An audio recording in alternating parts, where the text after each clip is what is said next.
Hello and नमस्कार everyone. तो इस व्लॉग की शुरुआत यहीं से करते हैं क्योंकि अगला वाला व्लॉग बहुत लंबा होने वाला है, इसलिए मैंने इसे छोटा ही बनाया है। वैसे तो बहुत सारी बातें कहनी है आपसे जो मैं इस काम को कर रही हूँ इस बारे में, लेकिन अभी फिलहाल ये बता सकती हूँ कि मैं पूरे घर को ना कम से कम 3 या 4 महीने में एक बार जरूर स्क्रबर या कपड़े धोने वाला जो होता है ना ब्रश, उससे साफ करती हूँ पूरे घर को रगड़ रगड़ के। 2 से 3 घंटे तो कम से कम मुझे इस काम में लग जाते हैं, लेकिन क्या बताऊँ जो सफाई होती है ना उसके बाद से वाह। तो फिर ये सारी सफाई करने के बाद मैं बाबू को नीचे फेंकूं ऊपर फेंकूं कोई फर्क नहीं पड़ने वाला। और हाँ, आपकी जानकारी में पेश है ये बात कि मेरी सासू अम्मी मेरे साथ बहुत जम के लगी हुई थी। मतलब लगता है पिछला वाला ब्लॉग देख के उन पर कुछ असर हो गया है।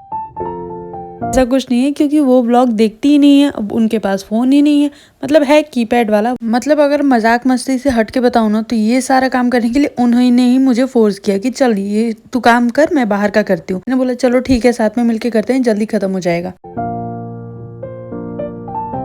ये व्लॉग मैं छोटा क्यों बना रही हूँ वो आगे आपको पता चलेगा, लेकिन मैं फिलहाल आपको बता दूं कि इस काम में ना बहुत मेहनत लगती है और मेरे कपड़े और मेरे तरीकों को देख के आप कमेंट बिल्कुल मत कीजिएगा।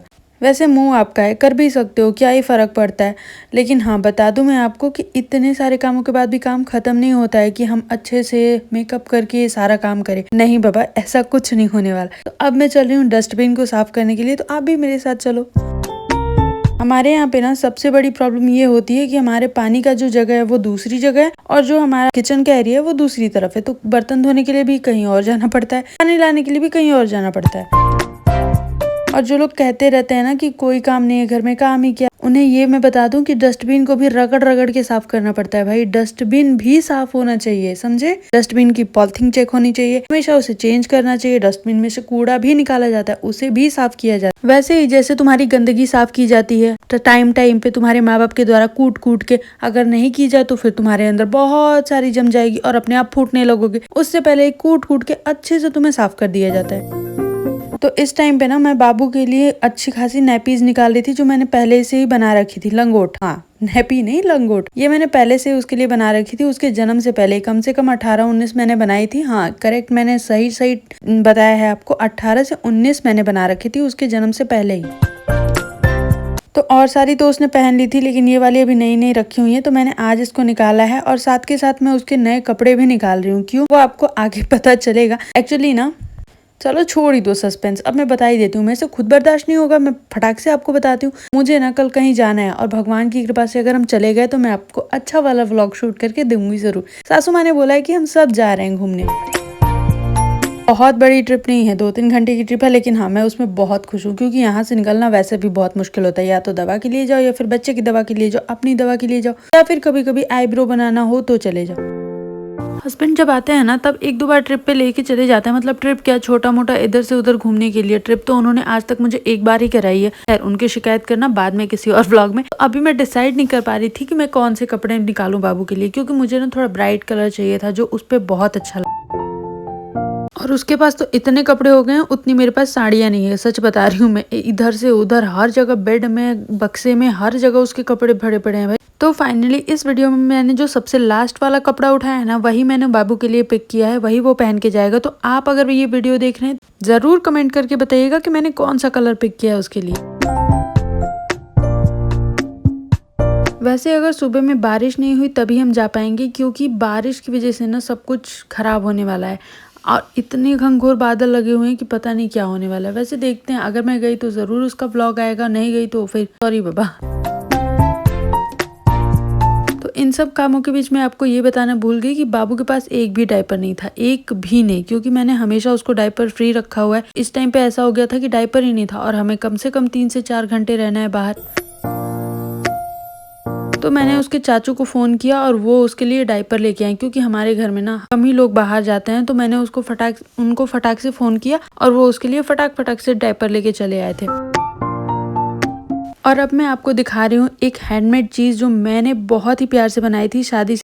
ये 6 पिलो मैंने अलग अलग कलर के बना रखे हैं। ये बहुत खूबसूरत लगते हैं और ये मैंने अपने हाथों से बनाया। मुझे इन सब चीजों का बहुत शौक है, क्योंकि जो बाजार से आप लाते हैं ना वो तो सबके घर में मिल जाएगा, पर जो आप अपने हाथ से बनाते हैं वो बहुत यूनिक होता है।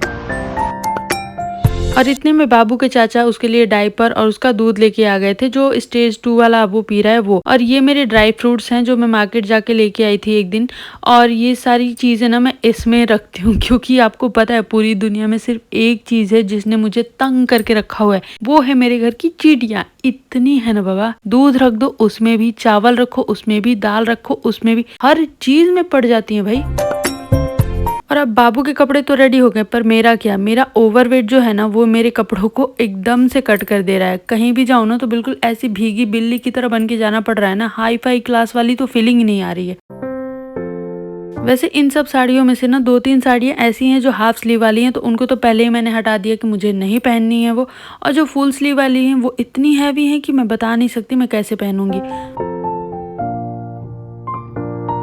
और कुछ ऐसी हैं जो हो ही नहीं रही हैं, तो देखते हैं मैं क्या पहनती हूँ। वैसे तो मैंने ये वाला पिक किया है, लेकिन इसका जो अंदर का है ना वो साटन का है, जिसकी वजह से मुझे बहुत दिक्कत होने वाली है क्योंकि गर्मी बहुत ज्यादा है यहाँ पे। वैसे फिलहाल अपनी चूड़ियाँ उड़ियाँ लगा के मैंने रख दी हैं सुबह के लिए, और सब कुछ सेट है। देखते हैं मैं क्या पहन के जाती हूँ, कौन सी चीज मेरे में होती है कौन सी नहीं।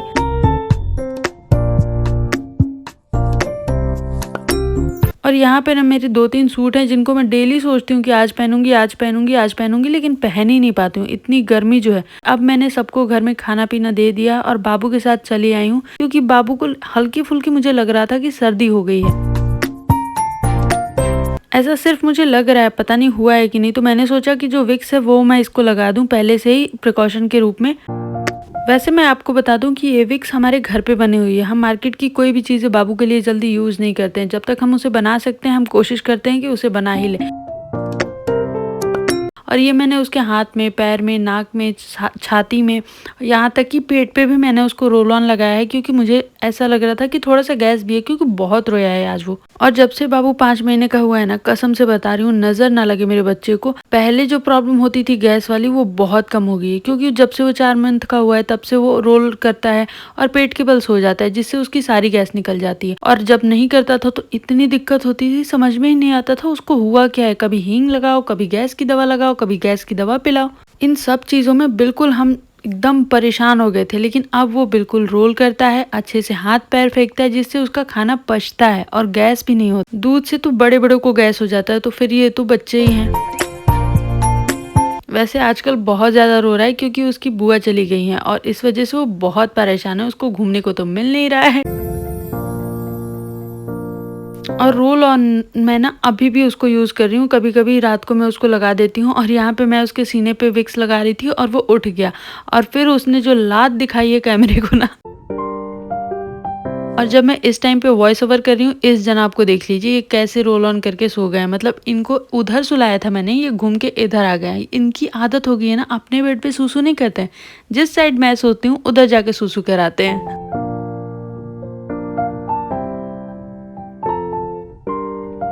तो अब बारी है थोड़ा सा अपना ध्यान रखने की, तो मैंने सबसे पहले अपने मुंह को धोया है अच्छे से फेस वॉश से। उसके बाद से मैं लग गई हूँ अपने टोनर लगाने में। ये टोनर बहुत अच्छा है, मैं जल्दी से इसकी रेसिपी आपको दूंगी। वैसे तो मैं रोज बोलती हूँ ये, पर दे नहीं पाती हूँ। देखिए मेरा ये दूसरा बार जो मैं बनाया था मैंने, वो खत्म हो गया है।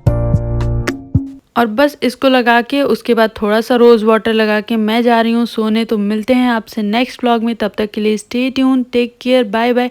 और अगर आप मेरे चैनल पे नए हैं और आपको मेरे वीडियोस अच्छे लगते हैं तो प्लीज़ शेयर, और नए लोग प्लीज़ सब्सक्राइब, जल्दी से सब्सक्राइब कर दीजिएगा ताकि आपको भी बहुत अच्छे अच्छे वीडियो देखने को मिले। इतनी मेहनत के लिए एक लाइक और एक कमेंट तो बनता ही है, और कमेंट इस बात का भी कर दीजिएगा कि आपको क्या बुरा लगता है, ताकि मैं अपने अगले वीडियो में उन सब चीज़ों को सुधार सकूँ।